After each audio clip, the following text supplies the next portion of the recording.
Beneath the ordinary world lies a veil, and behind it, the voices of the lost still whisper. We are your guides into the shadows, where true crime meets the paranormal. From chilling crimes to haunted histories, we uncover the stories that refuse to rest. This is Veil of Echoes.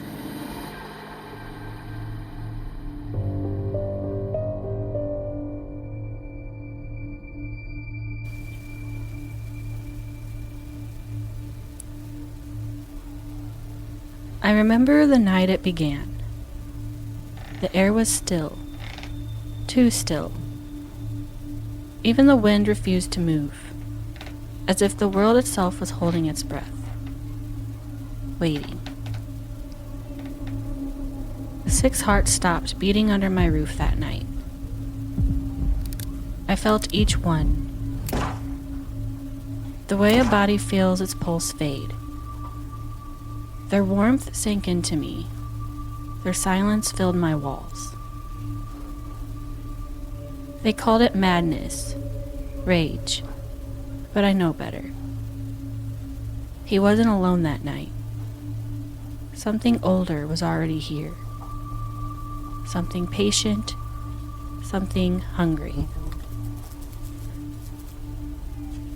I kept the blood. It soaked through carpet, through wood, through soil. You can clean what you see, but not what I drink.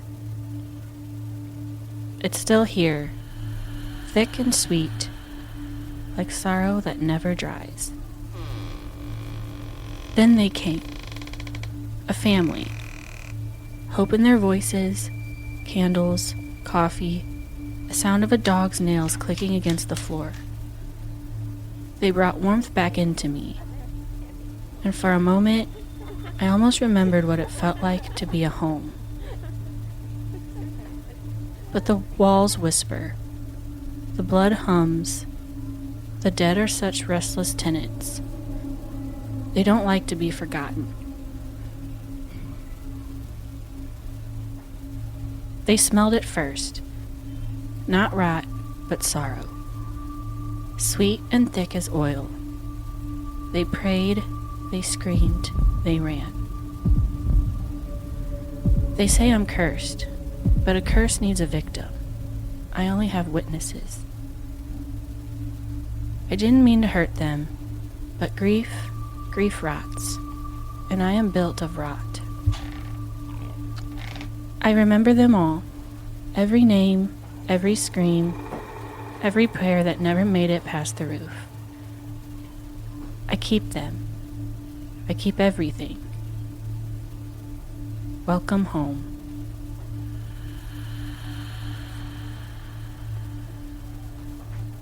The house on Ocean Avenue has many names. Some call it cursed, others call it a hoax.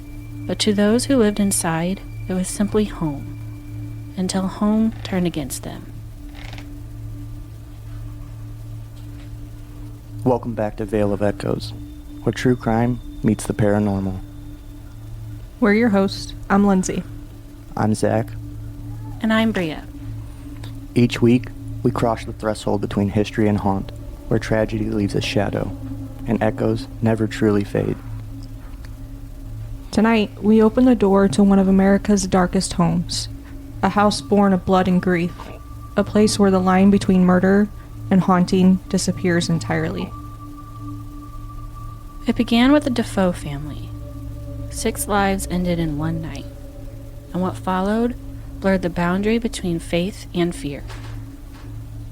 A year later, the Lutz family would move in, bringing with them their children, their dreams, and their prayers.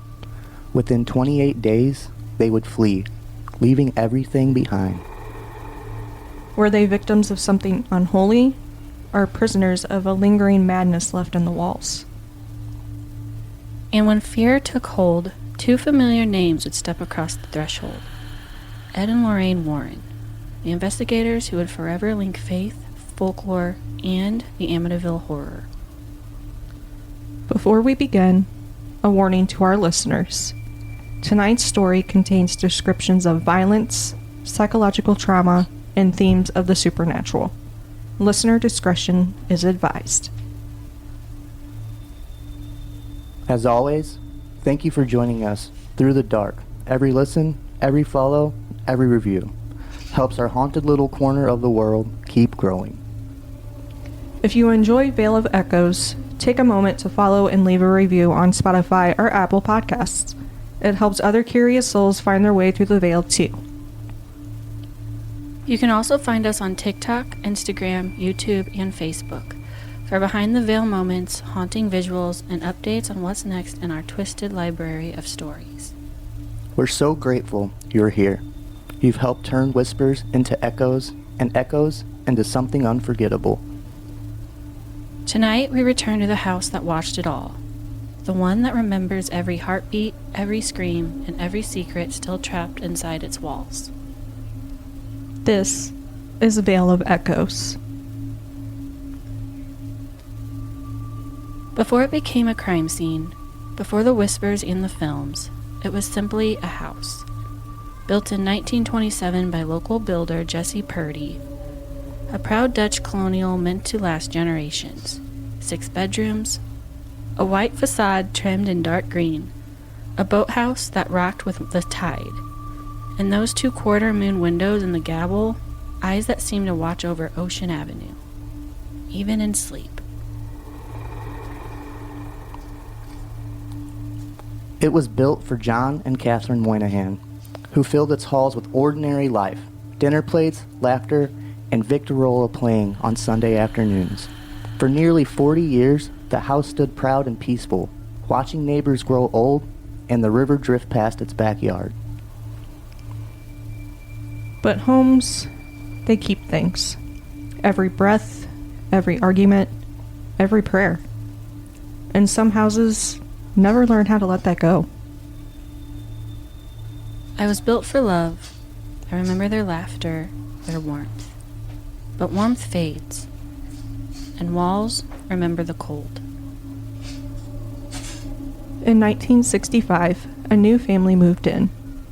Ronald and Louise DeFeo. With their 5 children, Ronald Jr., Don, Allison, Mark, and John Matthew. From the street, they looked perfect. A Catholic family chasing comfort on Long Island. But inside 112 Ocean Avenue, love was ruled by fear. Ronald Sr. was proud, domineering, quick to anger. Louise often played peacekeeper, her voice the quiet apology that followed every storm.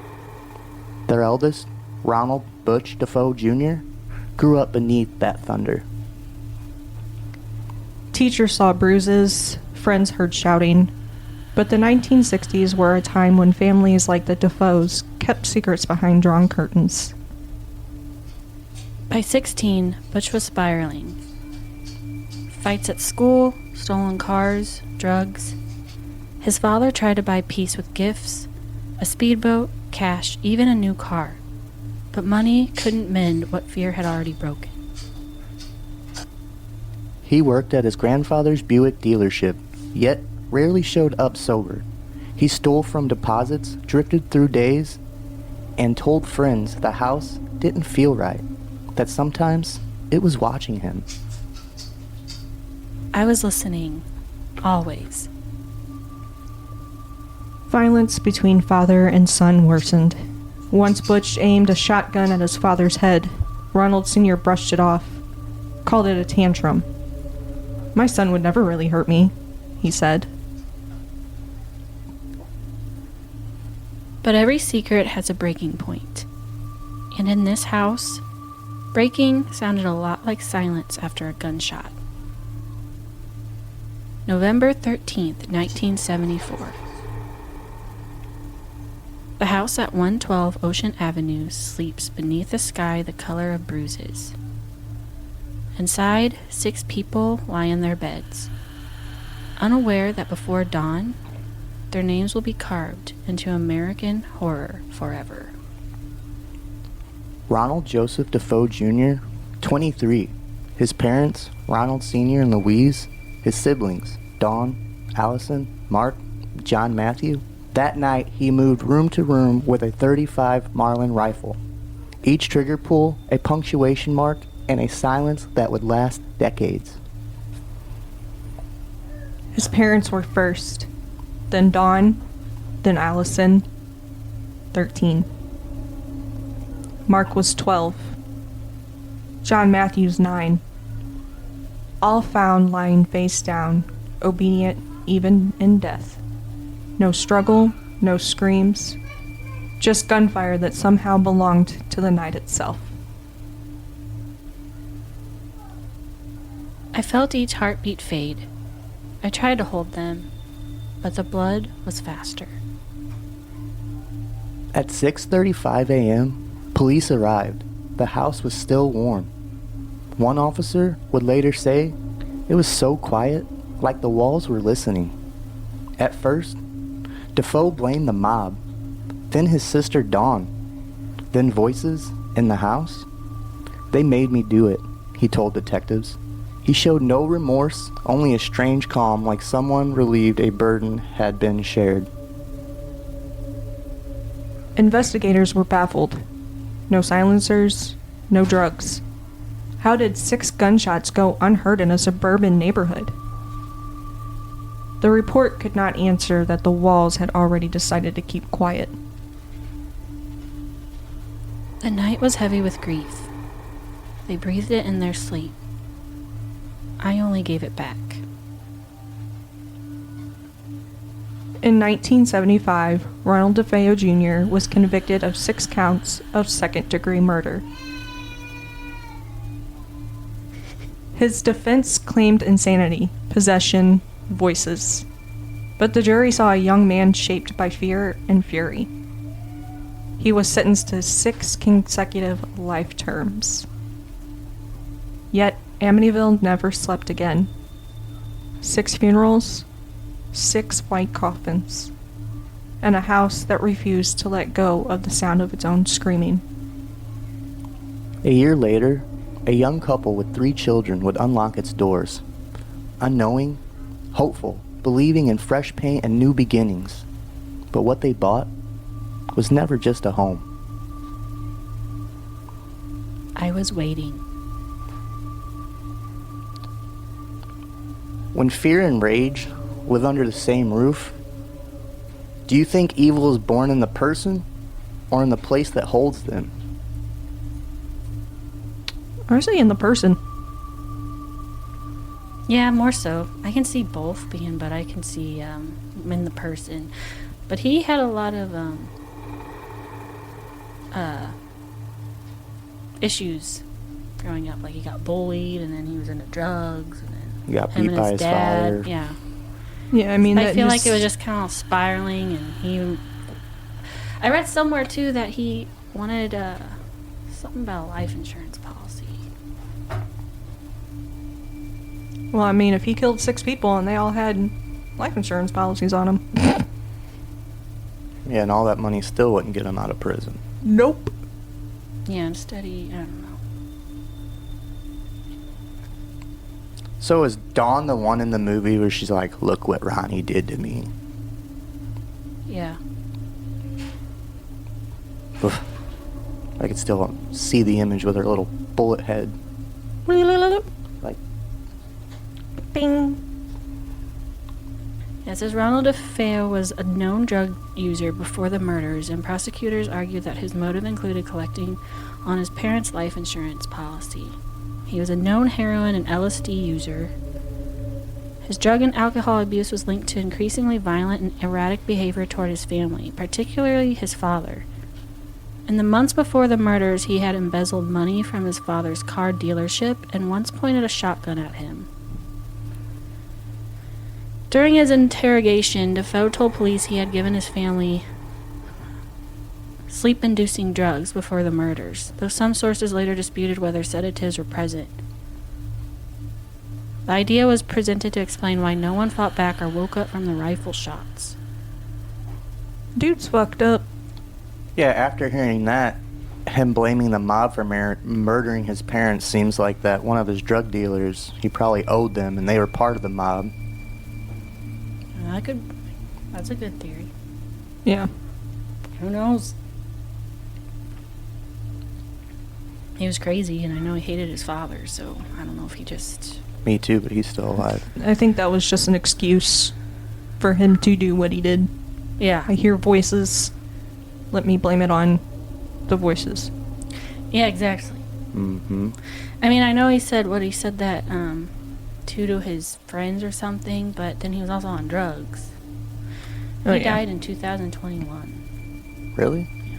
How old was he? In prison, I imagine? He died on March 15, 2021 at the age of 69. He was serving a life sentence for the murders of his family. The cause of death was not immediately disclosed by authorities. It was noted that he was ill. So we own the first Amityville movie or the second? The one with Ryan Reynolds. Which one was that one? That was the remake. And they're the Lutzes? Or is that who they're supposed to be? Yeah. I like that one. Ryan Reynolds did really good in that Yeah, that was movie. a good one. Now I want to watch. Every time we do these, I want to watch the them. movies. Yep. I always tell her because every time I see him in that movie, it always makes me think of when Mark Wahlberg was in Fear. I'm like, I cannot believe you haven't seen that. You've never seen Fear? I don't think so. It's like 90s movie, but it's a good one. I saw it once. What is it about? It's about a guy who gets a girlfriend, he's kind of controlling. He has a house full of buddies. Her dad don't like him, and then something goes wrong where he tries to split them up, and she decides he loses his mind, starts going off on the dad, and she's like, see, that's why you don't need to be with him or something, and then they come back to try to murder the whole family because he's obsessive. Oh, interesting. Yeah, I haven't watched that. I'll have to watch it.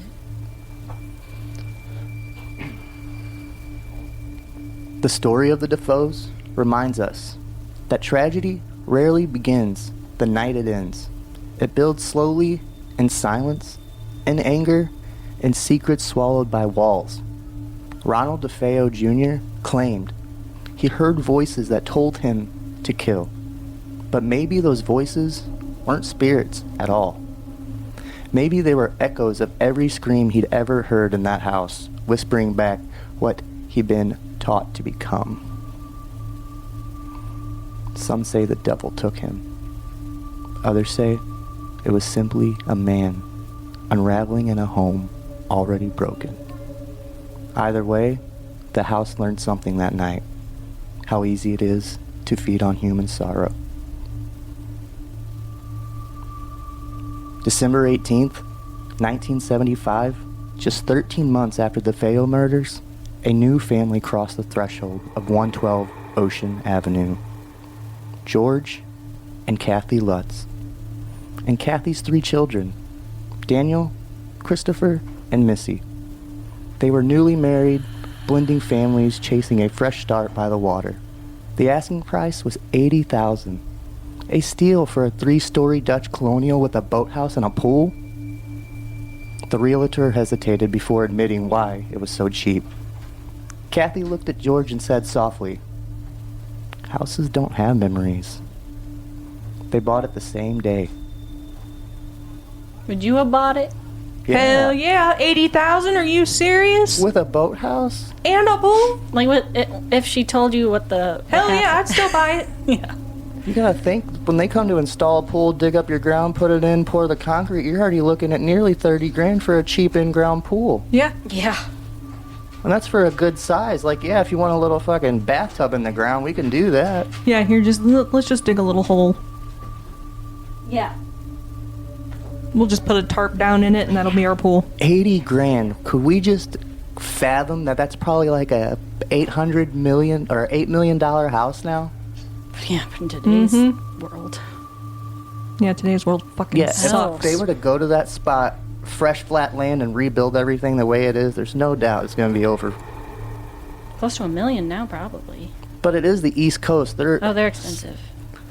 New York area. Yeah. Well, it's always the coast, every coast. I was about to say, if you go to any coast, yeah. it's always expensive. California. Anywhere you can see the water, they're like, all right, 10% charge. everything you own, I want it. That's a beautiful house, too. Yes. And a boathouse and a pool for $80,000.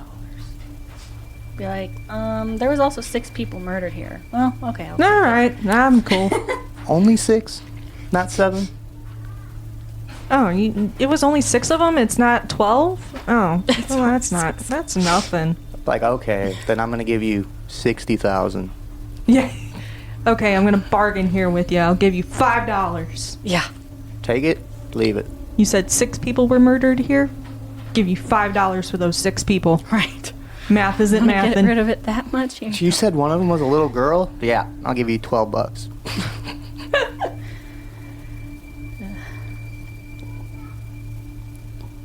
At first, everything felt ordinary. The winter light through the bay windows was soft and golden. The Amityville River shimmered behind the house, and the scent of salt air mixed with pine cleaner and fresh paint. Kathy lit cinnamon candles. The children raced through the halls, their laughter bouncing off polished floors. George stacked firewood by the hearth and smiled at the sound of a home waking up again. The house was beautiful. Its half-moon attic windows gazed towards the street like calm eyes. The staircase banister gleamed under the Christmas lights. For a while, they thought the silence meant peace. They didn't yet know it was listening. Before moving in, a priest, Father Ralph Pecoraro, blessed the house. As he sprinkled holy water in the sewing room, a deep male voice told him, "Get out." He would later testify that the room turned icy cold and that blisters rose on his hands before he fled. The Lutz family moved in 2 days before Christmas. They brought crosses, a Bible, and boxes of ornaments. They also inherited the DeFeo's furniture, the beds, the dining table, even the stereo, bought as part of the deal. The first night was silent. Too silent.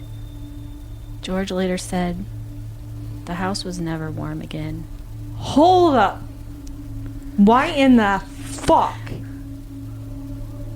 would you take the damn beds? What? Why? Yeah, she not clarified that they were murdered in their bed? Like, do you not see the blood stains in the mattress? Well, they didn't use the mattresses. Either Just the way. frames and stuff? They That's used still a spare fucking bed weird. frame in the children's room and did not sleep in the original parents' bed frame. That's still fucking weird. But like, where did they die? They're like, oh, the beds. I'm like, and you're selling me these? Hey, I'll take those right off your hands.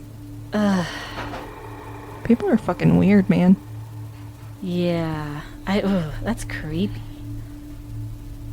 Yeah, George Lutz confirmed they did not sleep in the parents' bed frame, though some accounts claim the bed was in the same position. Alrighty then. Yeah. Family reportedly discovered the mattresses that came with the beds. Well, wouldn't there be like blood stains on them, you would think? Yeah. What the fuck? Why wouldn't cops take that after I was everything ready to was say, said and why done? didn't they take that shit?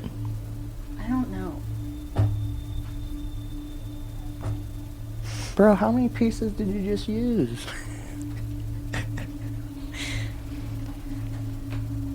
Within days, the atmosphere thickened. Swarms of flies appeared in the sewing room in the dead of winter.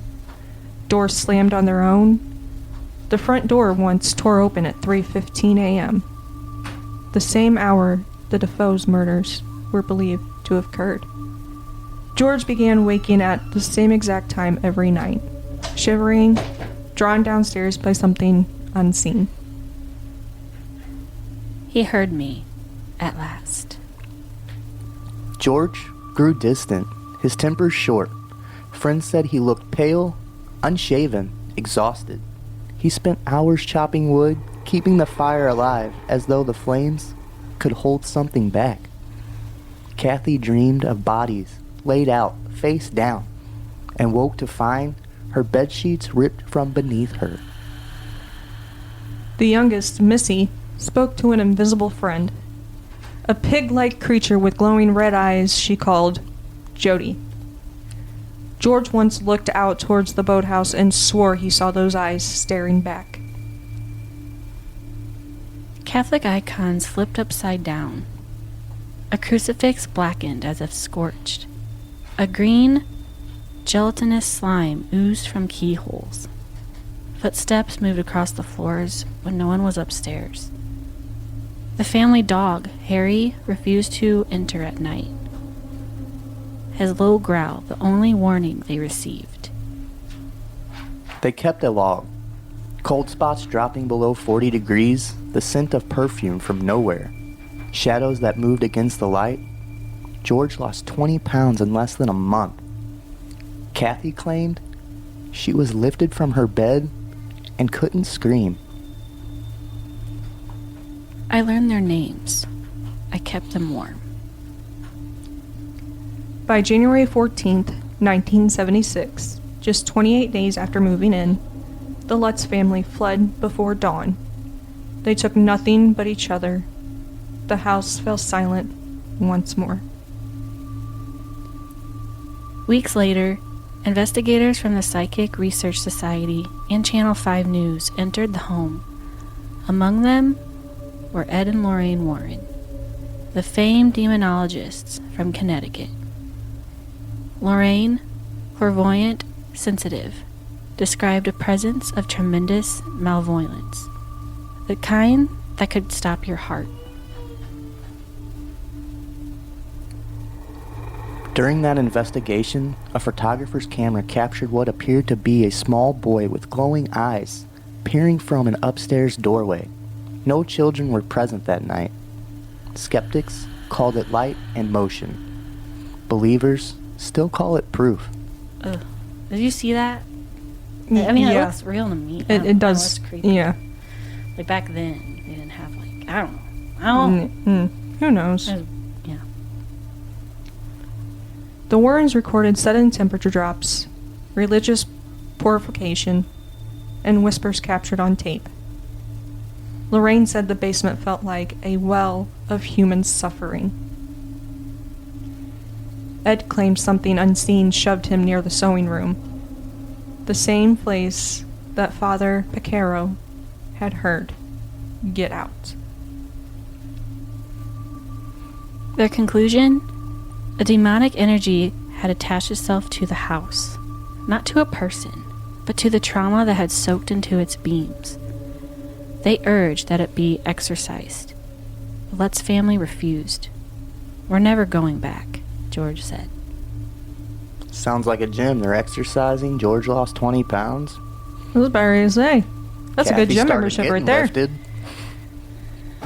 Exorcisms. $80,000 for 28 days. Yeah. Think about that. Wow. 1 month's rent. Oh. $80,000. Yeah. Do you think they got any of that back? No. Oh, hell no. Not a chance. The Lutzes relocated to Kathy's mother's home in Deer Park. Within weeks, they began working with author Jay Anson, whose 1977 book, The Amityville Horror, turned their 28 days into a cultural legend. Some called it fiction, an exaggeration, a haunting built for Hollywood. Others said no one abandons their home and belongings for attention. Maybe both truths can live in the same walls. In the years that followed, new owners remodeled the home. The iconic half-moon eye windows, those that stared toward the street, were replaced with square panes. The siding changed color. The address changed too, from 112 to 108 Ocean Avenue. An attempt to disguise a legend that refused to die. I just can't help but to think there's a place off Ocean Avenue. Honestly, that's been my That's whole what- freaking, this whole entire time, ever since I've seen Ocean Avenue. It's just been like, repeat, and I'm just like, get the fuck out. I got Ronnie's version ready. It's like where you slept and I shot you. Oh no. It's dark and disturbing. I was about to say that one, yep. This is a whole different house, though. This is 108, not 112. They're square I was about to windows. say, yeah, this is a completely different house now, guys. They put square windows, guys. The demons are gone. Yeah. They only come Yeah. for moon windows. Those moon windows was the whole issue. As soon as they took those windows out, the house completely was fine. Said, oh, fuck that.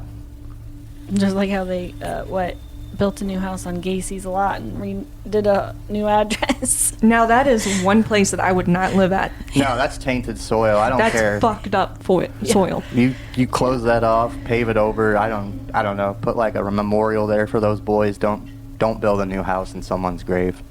No. It's like a Indian burial ground, kind of like what they Consistently, do yep. Moving bodies so they can have the ground. Like Disrespect. Thank you, Fenton Walmart in the state of Missouri for being built on an Indian burial ground. Since the Lutz family fled, no one who's lived here has ever reported a single haunting. The Cromartys, who bought the house in 1977, said it was peaceful, that the only thing they were haunted by was curiosity, strangers stopping at all hours, tourists taking photos, a horror story that wouldn't let the streets sleep.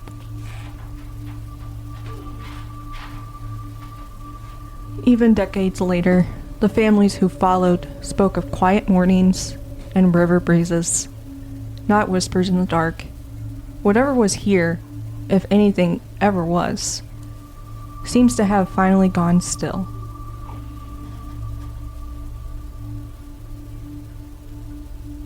You can change my face, but not my memory. So, if you moved into a house where tragedy lived, would you believe in cleansing it, or would you ever really feel safe inside of it? I mean, I still have yet to, have an experience. Until I have an experience, I'm just gonna say I feel fine in it. Yeah. Until I have an experience. Unless something happens. Yeah. Until there's an experience or I see something, I feel fine in the house. Yeah. I mean, because if you think about it, think about how many homes have been built where somebody's actually been killed. Yeah. You don't know about it? Yeah. Mm-hmm. Yeah, and I mean, no one's apparently, well, what the newer owners have said, they haven't experienced anything yet Yeah. since the Lutzes moved. Yeah, because it wasn't a demonic happening. It was a nut job with a gun who was mad at his parents and he was a drug addict. Mm-hmm. But I don't know. Yeah, I mean, I'd be fine with staying in the house. Mm. Yeah. I mean, he was in prison, so I think I'd feel pretty safe. Yeah. The Lutz haunting became a legend, not because of what they saw, but because of how the story refused to die. Visitors still claim to feel pressure in the air, a heaviness that sinks into the lungs like grief. Some hear whispers by the river, others say the eyes of the house still glow red on cold nights. The house was changed, windows replaced, siding painted, the address erased. But legends don't live in wood and nails. They live in memory, and memory is harder to exercise. Every haunting leaves behind two stories. The one we can prove, and the one we can feel. The house on Ocean Avenue still stands. Its paint lighter now, its windows changed, its address rewritten. But memory doesn't fade so easily. What really happened during those 28 days in December 1975? And why, half a century later, we are still trying to decide what we believe? Psychologists say the mind can make monsters out of grief. The Lutzes had just moved into a house where 6 people were murdered, a detail impossible to ignore. George's business was struggling, Winter storms isolated them from friends.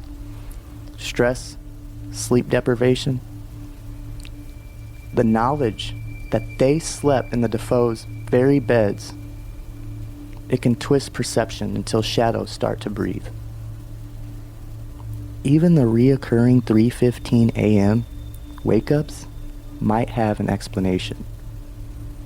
The body's circadian rhythm responds to cold drafts or subconscious guilt. Sometimes, the most frightening thing in a haunted house is a tired, terrified mind trying to make sense of the dark. But logic doesn't silence what others felt inside that house. Father Ralph Pecoro never recanted his story of the voice that said, "Get out." Lorraine Warren, a seasoned clairvoyant, said she felt a darkness that fed on tragedy, the kind that could stop your heart. Investigators recorded temperature drops, found magnetic fields surging without cause, and captured that eerie photograph of a small boy peering from the shadows upstairs. Maybe it wasn't a demon. Maybe it was grief made sentiment. Trauma looping inside wood and plaster until it became its own language. A haunting doesn't always need a ghost. Sometimes it only needs a memory that refuses to rest. In 1977, investigators uncovered inconsistencies in the Lutz accounts. Parish records couldn't confirm Father Pecorero's visit. Samples of the green slime were identified as common household mold. Even the photograph of the ghostly boy might have been a cameraman caught mid-frame. And the Lutz family signed their book deal less than 6 weeks after leaving the house. Lawsuits followed. The Warrens were accused of embellishment. And decades later, every new owner reported the same thing: peace and quiet. No voices, no cold spot, no ghosts. Skeptics called it America's greatest ghost story and its most profitable hoax. But even hoaxes need something to start the fire. Maybe what haunts us about Amityville isn't whether the story is true, but that it could be. The idea that love and fear, faith and fury can occupy the same home until one destroys the other. Even if the haunting was born of imagination in its own kind of ghost, one we all carry. Maybe the house was cursed. Maybe it was coincidence. Or maybe some places are simply built too well. So well that they remember. Wood absorbs laughter. Glass reflects anger. Brick keeps secrets. And when sorrow seeps too deep into the foundation, the house begins to breathe on its own.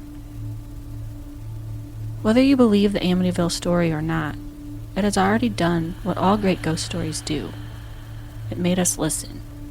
It reminded us that evil and innocence often share the same walls, and that sometimes the scariest thing of all is not the house that remembers, but the people who try to forget. What do you think? If the Amityville story isn't true, why do so many of us still feel it could be? I'm honestly gonna blame Hollywood on that. That's why. Yeah. 100%, because, I mean, seriously, after 6 weeks of them being out of the house, they were already signing deals. Mm-hmm. Like, if that was me, I would have waited a lot longer than 6 weeks. Yeah, I feel like I'd to get my money. Too traumatized. Well, and exactly. George's business was also failing. Yeah.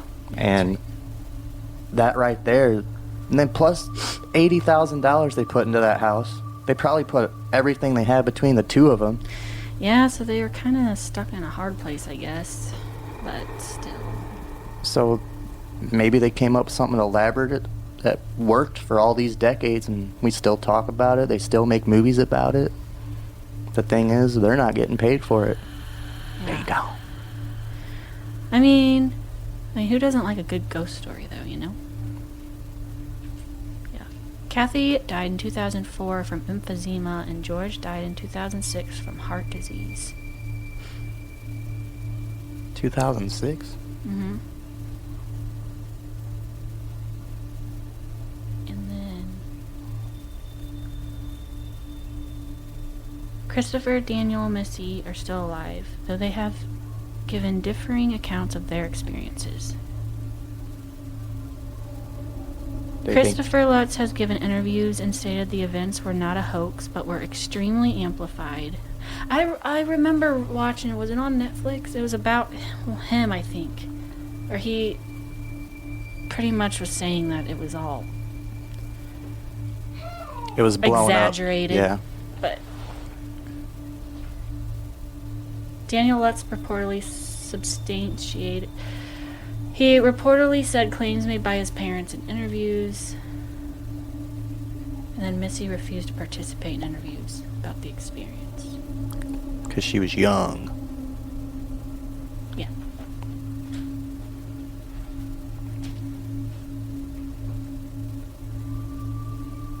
I was built for love.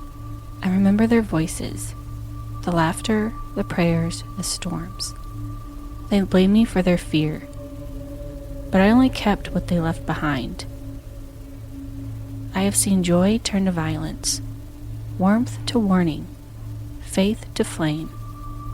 They called me cursed, but I only echoed them. The years pass, the paint fades, the address changes, yet I am still here, watching, waiting, listening. They say evil lives here. Maybe it does, but only because it was taught how.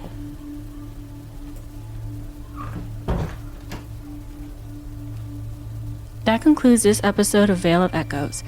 Thank you for joining us through the halls of the Amityville house and through the stories that refuse to stay buried.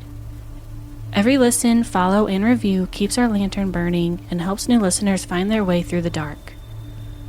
Follow Veil of Echoes podcast on TikTok, Instagram, YouTube, and Facebook for haunting visuals behind the scene, glimpses, and hints of stories waiting just beyond the veil. Next Monday, we leave haunted homes behind and travel to the streets of St. Louis, where charm and cruelty shared the same smile. A man who filmed his own murders, hiding horror behind an ordinary life. The case of Maury Travis, the St. Louis serial killer who turned confession into performance. His crimes blurred the lines between ego and evil, between a camera's lens and the human soul. Until then, keep your ears open. And the veil closed.